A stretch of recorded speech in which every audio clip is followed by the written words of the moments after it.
Bonjour, soyez les bienvenus au Conspiratorium. Je suis votre frère Bertin Bahaya, de père et de mère congolais, originaire d'Idjouy, l'île la plus grande après Madagascar en Afrique, et elle est située entre les deux villes Goma et Bukavu en République démocratique du Congo. Et je ne suis pas heureux de savoir que les troupes étrangères rwandaises sont dans ma ville de Goma. Oui, elles sont là. Et il y a un combat de rue qui s'y passe entre les forces congolaises et les forces rwandaises. Les forces rwandaises sont nombreuses, 10 fois plus nombreuses, et ayant pas à son sein des éléments des forces ougandaises, kenyanes, éthiopiennes, somaliennes, soudanaises, oui, nombreux. Et nous sommes seuls, Congolais. Nous sommes fiers d'être là et de nous battre pour notre nation. Les combats sont rudes, car vous êtes sans ignorer que le commandement militaire congolais qui était dans la ville a plutôt manqué à sa tâche.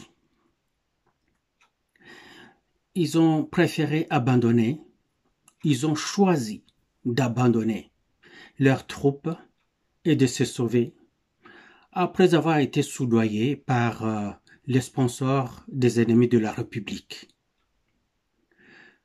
Tout se payera, et ça se payera cash. Ces militaires qui ont été abandonnés et qu'avec bravoure résistent l'ennemi, et vous savez ce que cela veut dire, c'est inhérent à la nature du métier. Il y a des morts, il y a des blessés, et il y en a beaucoup, on ne va pas s'en leurrer. Mais l'essentiel demeure leur détermination.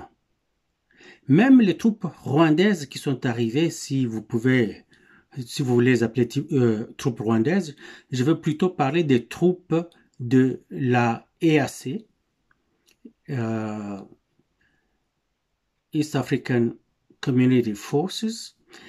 Donc les forces de EAC qui se sont mis ensemble pour attaquer la RDC s'étaient étonnés de voir qu'ils se battaient avec un avantage numérique de 1 contre 10, ou de 10 plutôt contre 1. Ce qu'ils savent qu'à moyens égaux, ils ne pouvaient pas tenir contre les forces de la RDC. Vous voyez, ceux qui me connaissent, qui viennent de l'Est, ces temps-ci, tentent de me dire ah non, oubliez ça, vous n'allez pas tenir, d'ailleurs les forces congolaises vont fuir. Les forces congolaises n'ont pas fui. Ils m'ont balancé ces images de ce qu'on a montré comme étant des soldats congolais qui ont enlevé leurs uniformes et rendu leurs armes pour aller trouver refuge à la MONUSCO. Ok, oui, je le crois. Mais ils sont vivants et ils vont reprendre le combat bientôt. Ah, moi je ne crois jamais à la MONUSCO par exemple. Vous savez, les Nations Unies et surtout la MONUSCO, mettons, je veux parler de la MONUSCO, n'est pas venue pour soutenir le Congo ni les Congolais. Ça fait plus de 20 ans qu'ils sont là. Et ils n'ont jamais neutralisé ce qu'eux, ils appellent les groupes rebelles, qui ne sont rien d'autre que des troupes d'invasion des pays environnants du Congo. Qu'à cela ne tienne, on continue. Je suis content de voir que les troupes ont reçu un autre commandant aujourd'hui. On a nommé le général de brigade, c'est ça, le général de brigade Kakule Somo, pour prendre la place du général Tiremu qui est tombé. Il est tombé sur le champ d'honneur et comme chez nous les soldats, l'un tombe, l'autre se relève. Voilà. C'est comme ça que ça se passe. C'est difficile quand l'ennemi est déjà à l'intérieur et commence à se retrancher. Ça aurait été bien qu'on puisse recevoir du renfort à temps. Tout est dans le renfort. Si vous apprenez l'histoire du Canada ou du Québec, quand les Anglais et les Français se battaient pour conquérir le Québec, ils s'étaient livrés une bataille incroyablement éprouvante. Et à un moment, ils étaient tous à court de munitions et d'autres approvisionnements. Et ils avaient besoin de renforts en hommes et en matériel. Et pendant ce temps, les deux armées ont arrêté de se tirer dessus, pour ce qui en restait au moins, et s'observaient en attendant, tous les deux, des renforts qui viendraient d'outre-mer. Malheureusement pour les Français, et heureusement pour les Anglais ont été le premier à recevoir du renfort et de l'approvisionnement. C'est que les Français n'avaient plus de choix. Ils ont rendu les armes. Et c'est ainsi que les Anglais vont prendre possession et la gouvernance du Québec. Ça a été presque pareil, un peu. Les Rwandais sont arrivés en surnombre, je vous l'ai déjà dit, et en suréquipement. Les Congolais étaient en sous-nombre, avaient besoin d'équipement, ils avaient besoin de tout. Et ils ont été, comme les assaillants ont eu la mainmise, mais les batailles continuent. Ce qui est essentiel à observer dans tout ça, c'est le soutien qu'ils ont du peuple congolais. Alors, pour revenir à ce que je disais, certains m'ont envoyé des photos. Certains m'ont envoyé leurs photos en train de faire les chin-chin pour fêter l'arrivée de leurs troupes rwandaises. Et ce qui m'a étonné aussi, c'est de voir, il y a quelqu'un qui m'a dit aussi ça, il dit, ah, vieux, au moins bateau yo, parlant des Rwandais, baza mystique. Il dit, ces gens nous parlaient quand ils voyaient que les Congolais tenaient bon et qu'ils infligeaient une raclée aux troupes rwandaises il y a 2-3 jours. Ils nous parlaient tous en Swahili, en français, et ils se disaient Congolais, ils voulaient nous montrer qu'ils sont avec nous et tout ça. Il dit, depuis que les troupes rwandaises sont entrées dans Goma, les mêmes gens qui nous parlaient hier en français, en Swahili, ne nous parlent qu'en Kinyarwanda. Ils sont bien habillés et ils sont en train de se pavaner dans les rues pour nous saluer et rire. Voilà. Voilà les gens que nous, on croyait qu'ils étaient des nôtres. Ils disent qu'on les pointe au doigt, ils sont stigmatisés, et ceci, cela. Je pense que maintenant, là, c'est clair pour tout le monde. J'ai des émotions très négatives en ce moment-ci, mais c'est ça. Vous voyez les couleurs que je porte? Oui. C'est mon métier. C'est mon métier. Alors, il y a toujours quelqu'un qui va continuer le travail. Et le travail continue. Ça va être encore long avant de les déloger, de les repousser. Mais aussi, il faut que vous sachiez une chose. Si Gisenyi et Rubavu sont sous le feu aussi, là-bas, ça tire, c'est parce que les Rwandais n'ont pas pris complètement le contrôle de Goma et de l'accès Goma-Gisenyi. Parce que s'ils l'avaient pris, on n'entendrait pas des tirs dans Gisenyi, on n'entendrait pas des signes de Rubavu. Mais la machine de propagande occidentale, leurs alliés, et vous avez vu le reportage de cette femme de la BBC, non, de Sky News. Cette femme-là, vous l'avez vue, elle est très bien placée. Elle est au bon moment, au bon endroit, au bon moment, en hauteur sur un immeuble très très élevé. Elle voit les soldats rwandais qui arrivent sans qu'il n'y ait des tirs.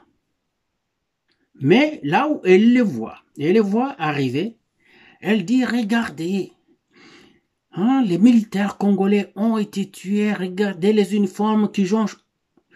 Les uniformes là peuvent avoir... Vous savez comment les médias occidentaux fonctionnent. Ils peuvent prendre des uniformes qui vont jeter partout dans la rue avant de commencer à filmer. Puis on montre des soldats rwandais qui vont venir en marchant pour entrer dans cette avenue-là. On filme le tout. Qu'est-ce qu'on n'a pas vu? Qu'est-ce qu'on ne connaît pas de ces gens? Nous vivons chez eux, nous savons ce qu'ils font. Et oui, nous savons, on les a vus à l'œuvre. Hein? On a vu ce qu'ils ont fait contre la Russie et qu'ils continuent à faire contre la Russie. La propagande qui montre des avions russes qui sont en train de se faire déchiqueter, et pourtant ce n'étaient pas des avions russes qui se faisaient déchiqueter, c'était plutôt des jeux vidéo. Des jeux vidéo qui jouaient et disaient, regardez, les batteries anti-aériennes ukrainiennes sont en train de déchiqueter les avions de combat russes, plein de choses qu'on montrait. Ouais. En fait, ça ne fait que commencer. La guerre ne fait que commencer. Maintenant, on ne va pas commencer à nous dire allez négocier ou allez parler. Non, nous savons que quand ils nous demandent d'aller négocier, c'est parce qu'ils veulent donner du temps et des moyens aux Rwandais. De la même manière que ces mêmes Occidentaux ont roulé les Russes dans la farine depuis 2015 avec ces fameux accords de Minsk. Et il n'y a que en 2022-2023 que l'ancien président français Hollande, l'ancienne chancelière allemande Angela Merkel disaient qu'ils ont étiré la situation en roulant les Russes dans la farine pour donner du temps aux Ukrainiens de s'équiper, s'entraîner et être prêts à en découdre avec les Russes. C'est exactement la même chose qu'ils ont fait avec nous en République démocratique du Congo. Aujourd'hui, au Conseil de sécurité de l'ONU, il n'y a qu'un seul pays qui a un peu frôlé la réalité en disant un peu de vérité, c'était le Pakistan. Le Pakistan n'a pas dit que Goma a été pris par les M23. Il a dit Goma aurait. Il n'a pas confirmé, pendant que tous les autres confirmaient. Mais lui, il a dit aurait.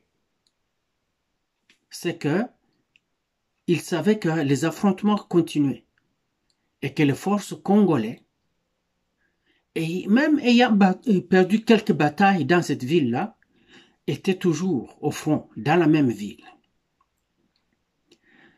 Et curieusement, il n'y en a pas eu de reportage qui montre vraiment les soldats rwandais à l'aéroport de Goma. il n'y en a pas. Je ne sais pas si vous avez vu, mais moi, je n'ai pas vu.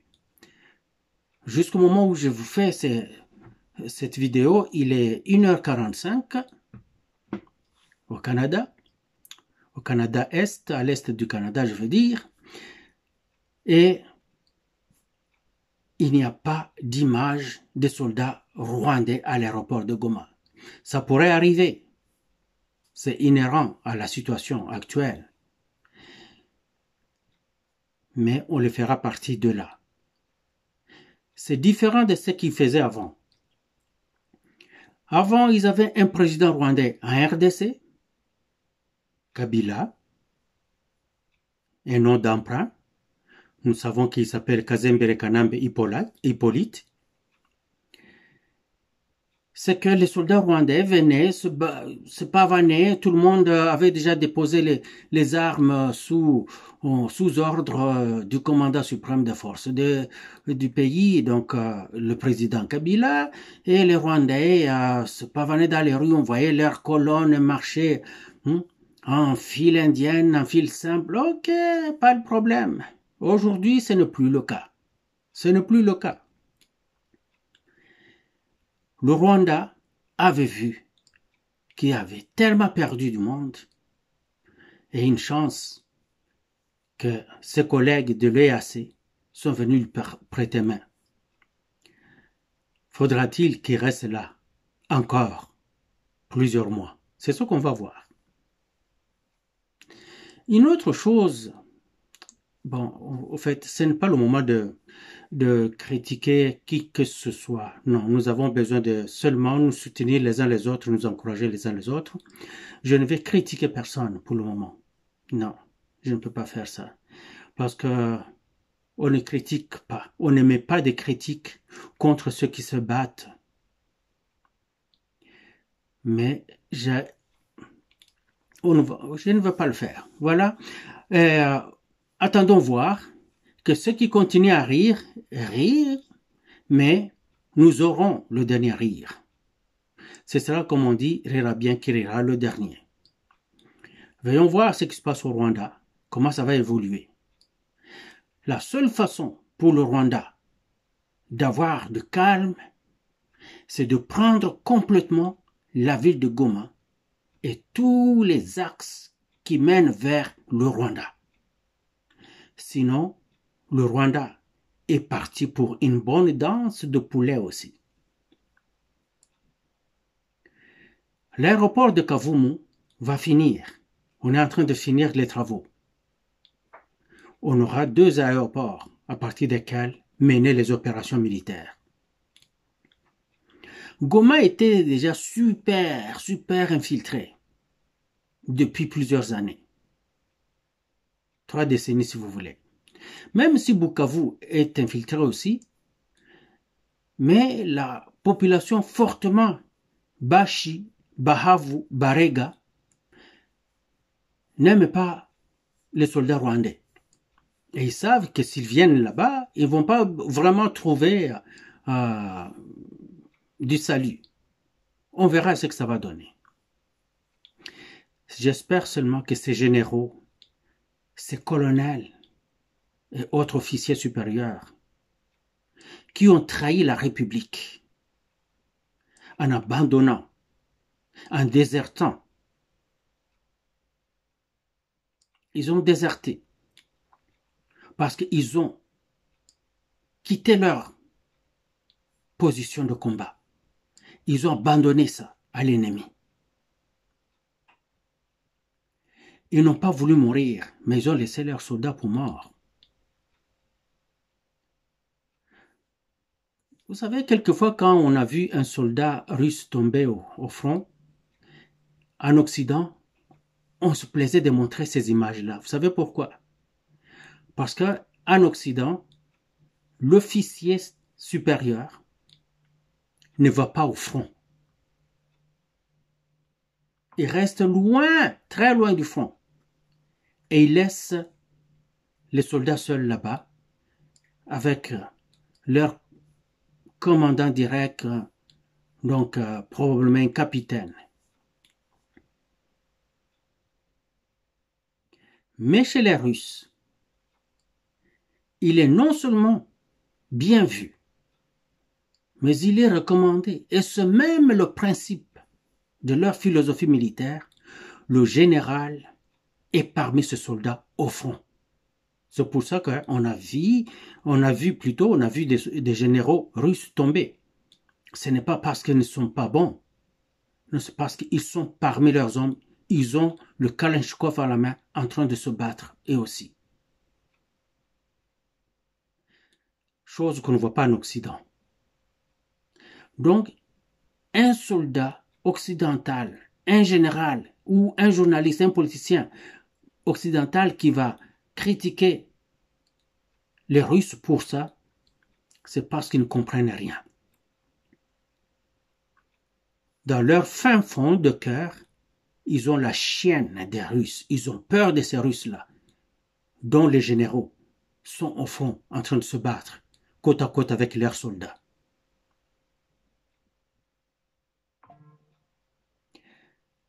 Voilà ce que j'allais dire. Que ce n'est pas joué. Il y a des escarmouches dans la ville de Goma. L'aéroport n'est pas encore tombé. Les FARDC se tiennent ça. Et peut-être que ça ne tombera pas. S'ils ont eu de bons renforts, si M. Somo, le général, ne mord pas à l'hameçon ennemi, je pense que ceux qui ont attaqué Goma et qui ont assiégé plusieurs localités de Goma et certains points stratégiques vont déchanter. Ils vont déchanter. Les gens disent, oh, Tshisekedi, Azobatama, un président de la République dont le pays est en guerre agressé, il ne dit rien. Non. Un président de la République ne passe pas devant les médias tout le temps. Quand le pays, les soldats sont au front, il peut parler une fois de temps en temps. Pas tout le temps. Et j'espère que le président, s'il n'a pas parlé ce soir, il va parler demain. On verra où ça va aller. Mais au moins, le Rwanda va goûter à sa propre médecine maintenant. On se fait rouler dans la farine par des Occidentaux. Même ceux qui disent que nous sommes soutenus par les États-Unis, je ne vois pas en quoi. Je ne vois pas en quoi. Parce qu'il n'y a aucun pays de tous ces pays-là qui soutiennent le Rwanda et qui nous agressent, qui peut faire un geste de plus si les Américains disent « niet ».